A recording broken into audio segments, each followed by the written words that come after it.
Déjà, la flotte actuelle ne suffit pas. Avec 56 avions et pratiquement 10 000 employés, on n'est même pas capable de rentabiliser les lignes aériennes existantes. Air Algérie, mis à part le marché français, elle ne gagne pratiquement pas d'argent avec l'ensemble de ces lignes.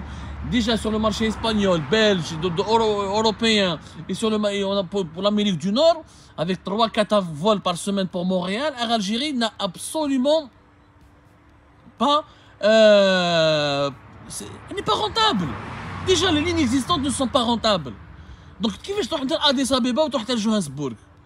ما عندكش un plan, لا هافان ما عندكش un plan. Et كي نقول لي par exemple pour le tourisme. Je vois un commentaire que Alger la Havane c'est mieux pour le tourisme. Mais est-ce que les Cubains vont faire du tourisme en Algérie? Ce sont les Algériens qui devraient aller faire, qui veulent aller au Cuba. Et pour aller jusqu'à Cuba, le billet sera cher. C'est pas la Tunisie, Cuba. Tu vas pas passer des vacances pour 400-500 €, attention. Il nous faut je pense, le plus intelligent. Le nouveau PDG déjà depuis juin 2022. Il aurait dû expliquer à Abdelmajid Tebboune au pouvoir politique pour ouvrir de nouvelles lignes. Si on fait des nouvelles lignes politiques, d'ailleurs on ne sait pas quelle est la fréquence, est-ce que ce sera une fois par semaine Alger-Johannesburg? Est-ce que ce sera une fois par semaine Alger-Addis Abeba? Combien de fois par semaine pour Alger-Saint-Pétersbourg? Les lignes politiques ne peuvent exister que si elles sont appuyées par une logique économique. Air Algérie nous coûte trop d'argent et l'État algérien dépense trop d'argent pour Air Algérie sans absolument aucune étude de rentabilité. Pour que ces lignes puissent exister, il faut que Air Algérie supprime les retards. Il faut que l'aéroport d'Alger devienne un hub.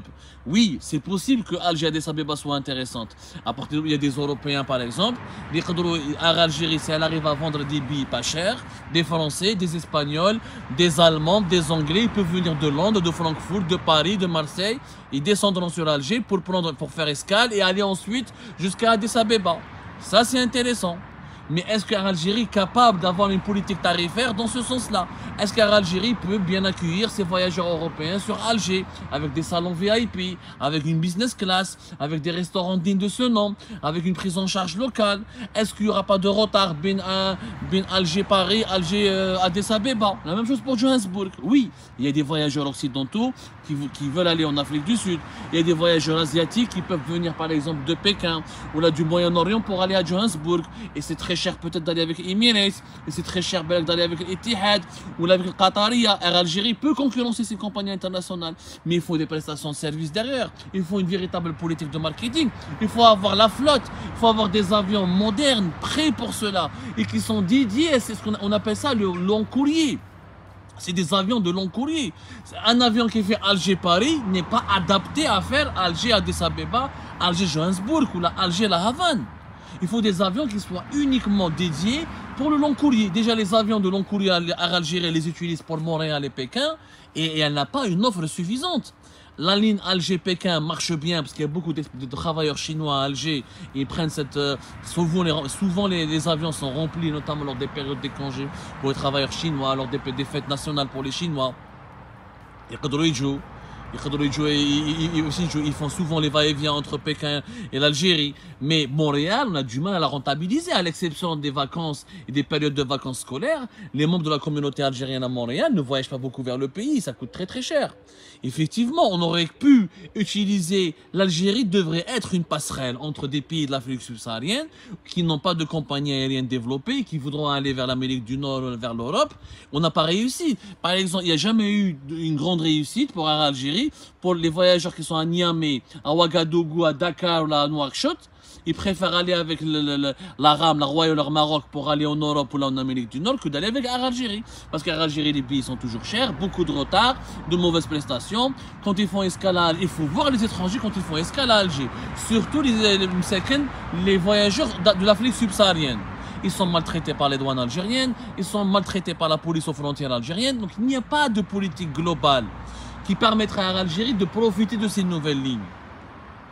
Ça va juste, les inaugurations des nouvelles lignes, ça va permettre juste aux responsables d'Air Algérie de profiter de ces voyages exotiques pour prendre des frais de mission, pour nommer des représentants sur place qui seront payés en devises et qui vont mener la belle vie là-bas, pour faire des voyages gratuitement et faire découvrir des destinations exotiques gratuitement sur le dos de la compagnie. Il n'y aura que les responsables politiques du gouvernement ou les responsables d'Air Algérie qui vont profiter de ces nouvelles lignes, au détriment de l'intérêt économique de la compagnie. Mais la compagnie ne va absolument rien gagner.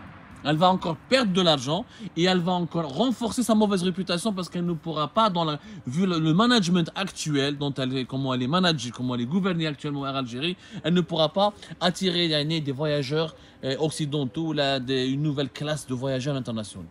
Je ne fais un troisième point. Et c'est le dernier point, sur les révélations que nous faisons sur les nouvelles pratiques scandaleuses d'Air Algérie. Le 10 septembre dernier, Air Algérie a lancé un avis de recrutement de stewards et d'hôtesses de l'air. Un avis de recrutement pour accueillir les dossiers de candidature des hôtesses de l'air et des stewards qui se déroulent dans des conditions troublantes. Voilà. Parce que nous avons pu confirmer au cours de notre enquête que Yassine Ben Slimane, le PDG actuel d'Air Algérie, a ouvert ou a lancé cette opération de recrutement juste pour ramener ou pour justifier le recrutement d'une hôtesse de l'air qui a une relation intime avec lui, voilà, et qui est proche de lui. Parce qu'il veut recruter sa copine, clairement. Il a voulu maquiller ça, il a organisé un avis de recrutement, une campagne de recrutement, alors que il y a beaucoup d'experts au sein d'Air Algérie, de hauts cadres d'Air Algérie, que nous n'avons pas besoin réellement d'hôtesse de l'air et de stewards tant que nous n'avons pas encore reçu des nouveaux avions. Déjà, Air Algérie a beaucoup de personnel. Elle a énormément de personnel. Plus, c'est vrai, le personnel au sol que ce qu'on appelle, nous, le personnel volant. Et le personnel PNC, personnel navigant commercial, ou là, le PNT, personnel navigant technique, sont les pilotes et les commandants de bord. Jibe les 15 avions, commence à recevoir au moins 3 nouveaux avions, et là, tu recrutes des hôtesses de l'air et des stewards. Déjà avec les employés actuels de la compagnie, tu n'arrives pas à gagner de l'argent encore une fois. Tu n'arrives pas à dégager un niveau de rentabilité. Tu ne fais pas de la performance. Et tu vas aggraver les charges de la compagnie en recrutant encore une fois des hôtesses de l'air et des stewards. Juste pourquoi? Parce que tu as une copine que tu veux absolument la faire travailler comme hôtesse de l'air au sein d'Air Algérie. C'est pas normal. Ce sont des pratiques scandaleuses. Avec l'actuel PDG d'Air Algérie, rien n'a changé. On a prolongé le même mode de gouvernance avec les mêmes pratiques scandaleuses, le favoritisme, le népotisme, la dilapidation de l'argent et le gâchis monumental. C'est un gâchis monumental cette campagne. La seule solution est de dépolitiser Air Algérie et de soumettre son management à des critères de rentabilité économique et de performance économique. Et la deuxième solution, c'est d'ouvrir son capital et de la confier à des managers étrangers parce que malheureusement, il se trouve que le népotisme, le favoritisme, la corruption, le profitage, l'abus de fonction font partie maintenant intégrante de la culture du gestionnaire algérien. Tout le monde profite d'Air Algérie. Il y a le Hambabak, tu vas à Johannesburg, tu as une soixantaine de personnes au frais de la princesse pour parler chez Boeing, pratiquement la moitié Airbus, pratiquement la moitié Boeing. Et pour livrer, pour recevoir ces avions, elle doit attendre jusqu'à minimum 2024. Impossible avant 2024, voire même 2025 pour avoir les premiers appareils. C'est-à-dire d'ici 2024, pendant au moins une année, il faudra qu'elle gère ces nouvelles lignes aériennes avec le même nombre d'avions. Ce qui est déjà anormal et ce qui est déjà très compliqué. Fait Johannesburg, qui est le PDG d'Air Algérie de Johannesburg. Vous imaginez où je dis, le PDG a une soixantaine de personnes. Des syndicalistes, plusieurs syndicats d'Air Algérie, des hauts cadres d'Air Algérie, des directeurs centraux, des connaissances, pendant pratiquement une soixantaine de jours. 60 jours وهما قاعدين في جوهانسبورغ طياره كي لحقت جوهانسبورغ تاع الجيري le 21 août قاعدين jusqu'à 5 jours stationnés sur le tarmac de l'aéroport de Johannesburg. Pourquoi? Parce que la délégation d'Air Algérie a séjourné pendant 5 jours à Johannesburg aux frais de la princesse.